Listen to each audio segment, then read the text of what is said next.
Once we have set the manufacturer parts on our single line diagram symbols and have them connected via cable to more components, let's go ahead and establish the connection between the cable and those manufacturer part circuits.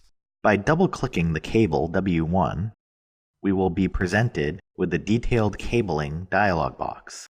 Notice that the motor that is connected to cable W1 is automatically filled out with the types of circuits, the terminal numbers, or letters in this case, and the number of wires that are hooked up to that particular component. As you can see, there are no wires connected right now with the number 0 in here. On the other side, we have our destination component, the X1 terminal strip, in which we have not defined any terminal part numbers as of yet. We know we're going to need at least 4 terminals on a terminal strip inside of our control panel to connect to this.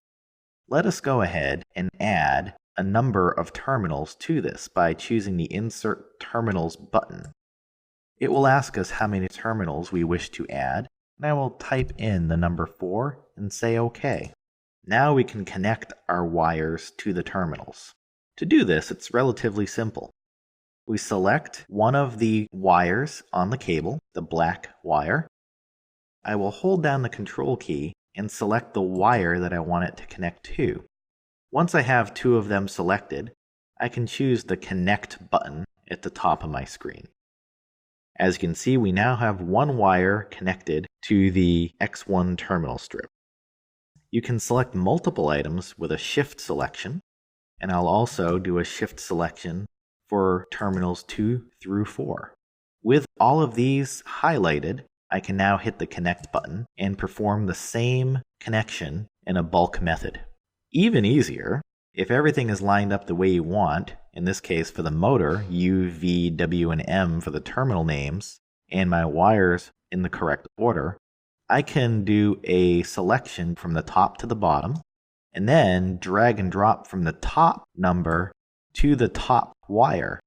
I have now connected my wires to the motor component with the appropriate terminals specified by the manufacturer part. Before we leave the detailed cabling screen, I want to look in detail at my terminal strip. My terminal strip doesn't actually have any manufacturer parts associated with it. We have 4 terminals, but they're generic terminals without a manufacturer's item. To edit this, we can choose the Edit Terminal Strip button. Terminal strips are complex objects in real life, and here we can actually, in a relatively simple way, establish all the parameters for the terminal strip in one nice screen. As you can see, we have our origin and destination components with the cable and the marks 1 through 4. I will go ahead and select all 4 objects with a Shift selection and right-click on one of the marks and choose Assign Parts.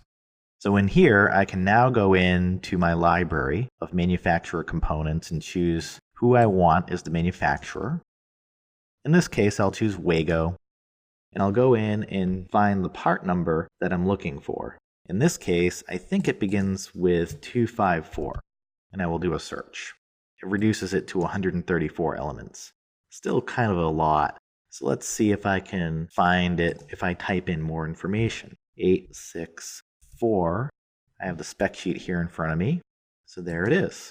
And it has terminal number 1 and 2. And I'm going to say that I want one of those. And it will put 1 on each terminal. If I go ahead and close that out, I can see the terminal numbers, and everything is up to date.